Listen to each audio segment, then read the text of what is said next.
Magandang araw po mga kalingap, may bagong update po tayo, ito na po ang pinakahihintay nyong kaganapan sa Tambalang EDSA. Bago ang lahat, pakisuportahan po ama ng kalingap na si Val Santos Matubang at Ate Edna Vlog, pati na rin sa aking channel para sa panibagong update.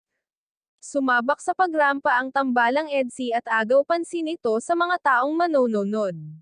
Nabigyan sila ng pagkakataon para ipakita ang kanilang talento sa fashion. Dalawang love team lamang ang nakasali, ang Jumcar at ang EDSA. Nakapagtataka lamang na bakit sila lamang ang nakasali sa kaganapan na iyon. Nakakagulat nga itong si VNC ay napakahusay rumampa at mag-modeling sa harapan ng mga tao at pinapakita niya talagang confident siya na ipamalas ang kanyang talento. Kung pagbabasihan natin, si VNC ang nagdala ng magandang ipinakita sa fashion show dahil napakaganda ng kanyang outfit at makikitaan mong sanay na ito sa mga galawan, kaya siya ang pambato ng kalingap at pangalawang beses na siyang inilaban sa fashion show pagdating sa mga event.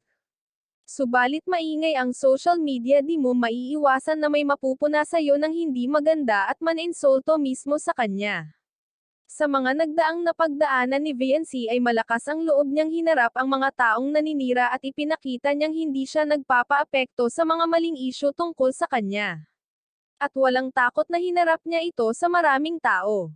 At pagkatapos nga ng event ay biglang nagsabi si VNC na hindi siya naging komportable sa pinasuot sa kanya at naiilang ito.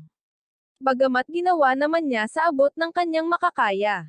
Ang laki ng pinagbago niya mula nang matulungan siya ng mga kalingap at sanay na rin itong si VNC sumali sa mga pageant, kaya hindi na naging iba sa kanya iyon, at bukod pa roon ay kinaya niyang sabayan ang mga tao na nasa paligid niya at alam niya kung paano kontrolan ang kanyang sarili. Maraming salamat po, pakisuportahan po Kalingap Rob channel at sa aking YouTube channel. Please like, share, subscribe and comment ng inyong mga opinion. Thank you and God bless.